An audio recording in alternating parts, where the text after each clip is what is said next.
Қамшының қысқа ғана ғұмырында жан жағына жақсылық жасап, адами болмысыңды жоғалтпай, мейірімді қалпыңмен отбасыңа, отаныңа, досыңа, ұрпағыңа өсиет қалдыра білсең, демек сенің Асқар Тәуәке деген атың биік болғаны. Көзден кетсе де, көңілден кетпейтін есіңе мәңгі сақталатын жандар болады. Әрине, сенің ең жақын адамың туралы естелікпен сөз сөйлеу ауырдың ауыры. Бірақ бұл дүниеге келген екенсің, құйрықты жұлдыздай қысқа ғана ғұмырда адами қалпыңды, адами болмысыңды сақтасаң, бұл өмірдегі ең үлкен парызың сол. Атымды адам қойған соң қайтып надан болайын деген Абай атамыздың өсиетіне жүгінер болсақ, адамның күллі ғұмыры білім мен ізденіспен өтеді екен. Біз дүниеден өткен адамдарды еске алған кезде, оның жарқын болмысын, табиғатын еске алады екенбіз.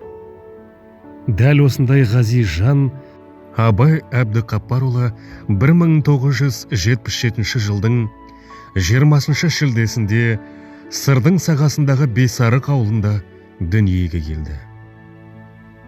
Туған өлкесінің дархан табиғатындай кең пейілді, иман болмысты болып өскен оның балалық шағы да осы қасиетті өңірдің мейіріміне толы еді.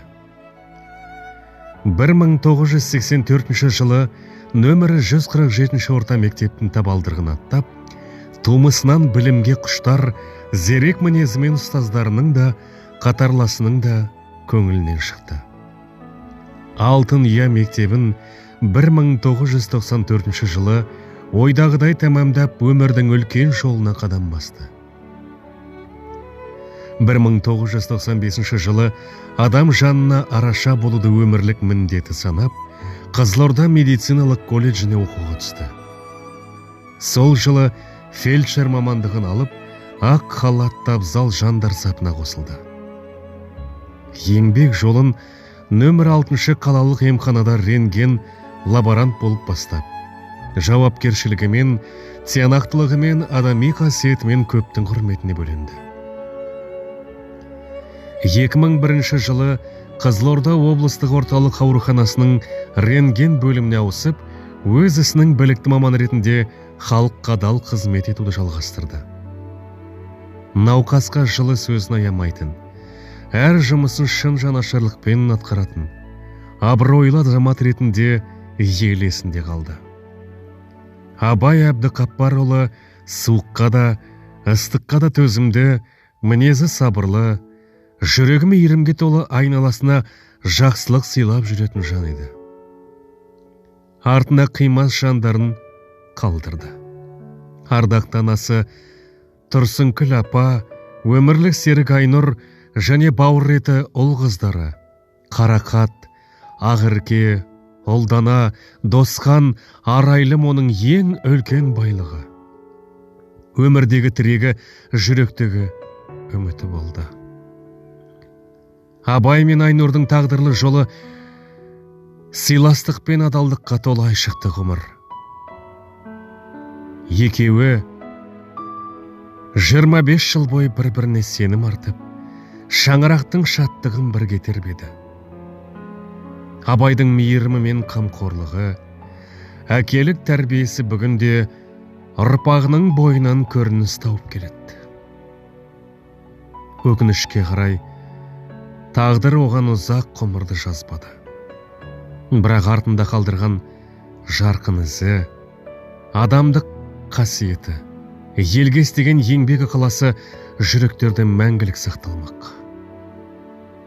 Жатқан жері жайлы, иманы жолдас болғай. Абай бауырымыздың нұрлы бейнесі артында қалған аманаты мен өнегесі ұрпаққа үлгі болып қала береді.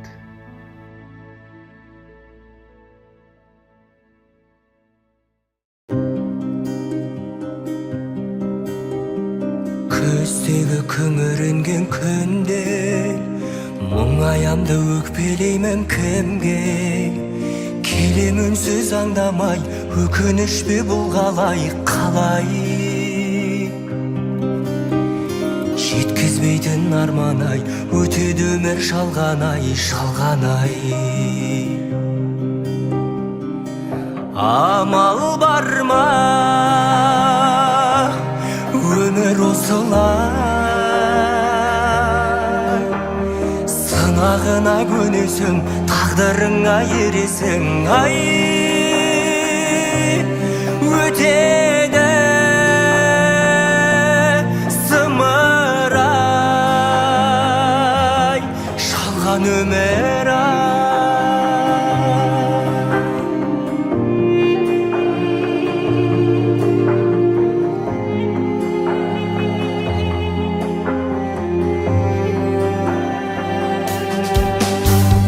Көктемгі жадыраған күнге мен қашан жетерімді білмей, жауыны көп таңдардай жаным мұңды бұл қалай.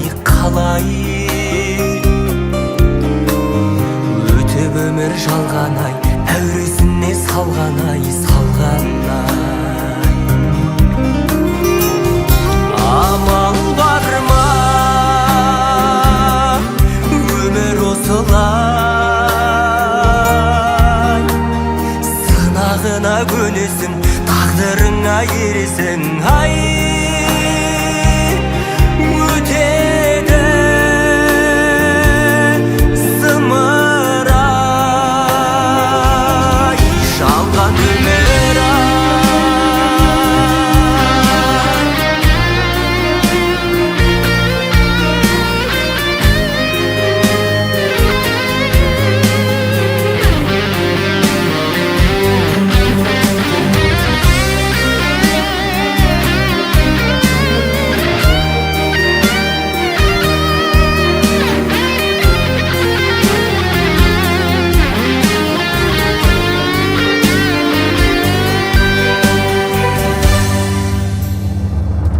Амал бар ма өмір осылай, сынағына көнесің, тағдырыңа ересің, ай. Өтеді сымырай,